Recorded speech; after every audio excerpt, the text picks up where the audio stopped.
The Cardinals finally made official just a couple days ago what we had more or less known for at least a little while now, when they announced that Dakota Hudson will begin the season in the starting rotation. It was clear as spring training went on that Hudson was separating himself from the other options, but the organization was, as usual, cagey and slow to make any sort of public announcement. Now, though, we have at least the early season version of the starting rotation mapped out, with Hudson taking the place of the rehabbing Carlos Martinez, while Alex Reyes and John Gant head to the pen. Austin Gomer heads to Memphis following a disastrous spring, and Adam Wainwright just sits there in a rotation spot, frankly scaring the hell out of at least me for what he might do this season.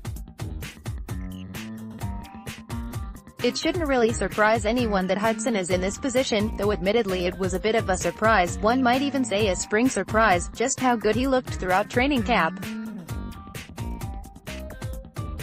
Or, perhaps, how much better he looked than last season, might be a more to-the-point assessment. Watching Hudson work out of the bullpen last year, it was very clear he had the stuff to be a big league hurler of some stripe, but the command and control were so lacking that it was still an open question what quality of pitcher you were really getting. From basically the moment spring training began this year, though, it was clear we were looking at a significantly different, and significantly better, pitcher. The reason it shouldn't surprise anyone to see Hudson here is, to put it simply, he was a pitcher selected early in the draft by the Cardinals. And pitchers selected early in the draft by the Cardinals make it to the big leagues, full stop. Here is a list of the pitchers the Cardinals have drafted in the first 2 rounds since 2006 to 2006, Adam Ottavino, Chris Perez 2007, Clayton Mortensen, David Kopp, Jess Todd 2008, Lance Lynn 2009, Shelby Miller, Joe Kelly, in Road 3, 2010, Seth Blair, Tyrell Jenkins, Jordan Swaggerty 2011, Nunn 2012, Michael Wacha 2013, Marco Gonzalez, Rob Kaminsky, Mike Mayers, Road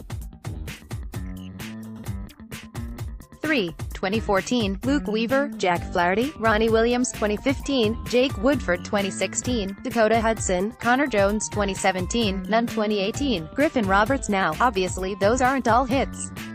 Seth Blair just never did learn to throw strikes. Jess Todd hit his ceiling as about a quad hurler without enough swing and miss to succeed in the big leagues. And there's certainly plenty of injury attrition on this list. David Kopp's shoulder wore out. Rob Kaminsky's forearm is almost completely shot by this point, and he's lost too much velocity and arm speed to even resemble the pitcher he was coming out of high school. Jordan Swaggerty never came back from Tommy John. Ronnie Williams has fought arm issues the last 2 years, and even Shelby Miller, despite some great success early in his career, is now a marginal pitcher trying to re-establish himself following an elbow injury and TJ surgery. That 2007 group in particular feels like a tough road, but listen, basically nobody came out of the 2007 draft without getting at least a little mud on them. That year was basically a demolition derby in the first couple rounds. Overall, though, that is a truly remarkable group of pitchers. Over the course of a dozen-plus years, the Cardinals took 22 pitchers in the first 2 rounds. Actually 20, but I wanted to roll Mayers and Joe Kelly in here. We'll call it 2-ish. For those 22, 14 have made it to the big leagues. Jake Woodford, Connor Jones, and Griffin Roberts all look like good bets to make it at some point in the relatively near future, though Roberts' timetable is a little complicated at the moment by his love for the herb. Even so, it's possible we'll be talking about something like 16 or even 17 of 22 pitchers on this list making it to the big leagues by, say, the end of 2020. Some have obviously been marginal contributors at best, but there are also some very good pitchers on that list. Adam Ottavino took some time to find himself, but he's currently one of the best setup relievers in baseball. Chris Perez had a couple years of solid setup closing work for the Indians before his arm started to degrade. Lance Lynn we know about, and was a huge part of the Cards' run of success from 2011-15. Michael Wacha has been at least a mid-rotation starter and sometimes better than that, and would probably feel like a bigger success story if not for that comet-like debut he made back in 2013. Marco Gonzalez just had a very nice number 2.5 starter-type season for Seattle last year, and Joe Kelly just got $25 million from the Dodgers to throw really hard and strike out very few batters. The point is this: the Cardinals have built a fairly amazing pipeline that generates pitching talent for the big league club. Sometimes that talent is on the modest side, and all you're doing is filling a seventh-inning relief role with an internal option rather than going into the market to find one. Other times, though, you end up with 2013 Shelby Miller, or Michael Wacha, or Jack Flaherty, who looks like a legit future Cy Young contender already. Bottom line, anytime you can take a sample from the MLB draft, a notoriously difficult barrel in which to shoot fish, and find approximately 70% success rate of getting players from draft day to the big leagues, something pretty extraordinary is going on. I could add Jordan Hicks, supplemental B pick in 2015, to make the numbers look even better, but I really don't need to. So it isn't, or shouldn't be, surprising to see Dakota Hudson develop and make it to the big leagues. If you're a pitcher, and the Cardinals call your name in the first 2 rounds, congratulations. You just won the career lottery. It is interesting, though, to look at this latest example of the Cards' pitching development machine's success, and consider what it means going forward. The Redbirds obviously have Miles Mikolas locked up for the midterm future now, and are counting on him to anchor the rotation with a bulk of solid quality innings. Carlos is under contract for a long time too, and it's only his recent spate of arm issues that casts a pall over what was up until last season a very solid career as a Jarrett Cole-ish near ace. Jack Flaherty should be a Cardinal for quite a while, and looks like he could be something remarkable.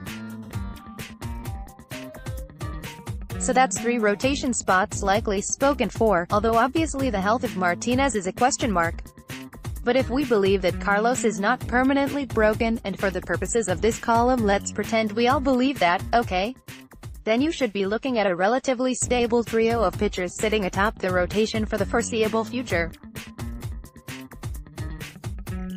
And at that point, you're really only looking at cycling in a couple pitchers over these next couple years in order to keep the machine running effectively.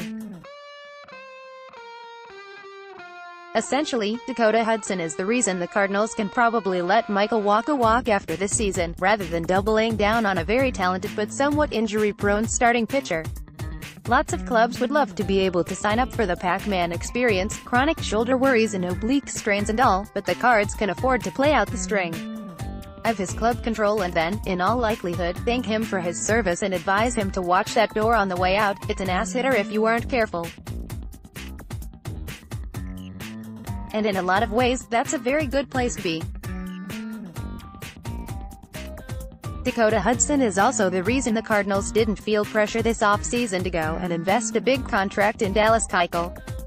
Yes, Keuchel would certainly be more of a sure thing in terms of what we should probably expect, but are we really certain at this point that Keuchel is actually better than Dakota Hudson? He might still very well be, but Keuchel also has some real red flags in his profile. I know Bernie Miklasz has made a habit this offseason of setting up endless strawmen about Keuchel's age, and how clubs apparently believe 31 is nearly ready for Del Mar Gardens, but fact is it's not the age with Keuchel that has clubs concerned, it's that there are aspects of his pitching profile which appear to be headed in a dangerous direction. He still gets weak contact, but his chase rate and swinging strike percentage both cratered last season, and investing in a pitcher over 30 who looks to be increasingly living on the edge is a scary proposition. I'll bet the most likely outcome for Keuchel in 2019 is within spitting distance of the most likely outcome for Dakota Hudson, and Hudson's stuff gives him a far higher ceiling at this moment. It wasn't Dakota Hudson specifically, but rather the idea of him, that allowed the Cardinals to move on from Lynn rather than lock the big man into a new contract before the 2018 season. We can argue whether that's a good thing or not, depending on which version of war you prefer. Lynn either had a very, very good 2019 season, albeit with a lower IP total, or he had an era near 5.00 and really struggled to find his former pinpoint fastball command. Both can be true, I suppose, but the fact is Lynn allowed 5 runs a game in 2019 and the Cardinals were not forced to let him do it in red because they had no other good options. Of course, that reliance on, and belief in, the system can work against a club at times in ways you might not expect. That pipeline, and specifically both having Lynn under contract and Carlos Martinez needing an opportunity in the rotation, is the biggest reason why the Cardinals took a pass on Max Scherzer back in the 2014 offseason, and that has been a disastrous decision. A more pitching-poor organization might very well look at the phenom who grew up half an hour from your home stadium and say, oh yeah, maybe signing that guy would be alright. When you've got 4 of 5 rotation spots locked down and El Gallo ready to step into the 5th, though, it's easy to talk yourself out of a $200 million investment, and stick with the plan, and not have the kid from Chesterfield go into the Hall of Fame wearing a Cardinal cap.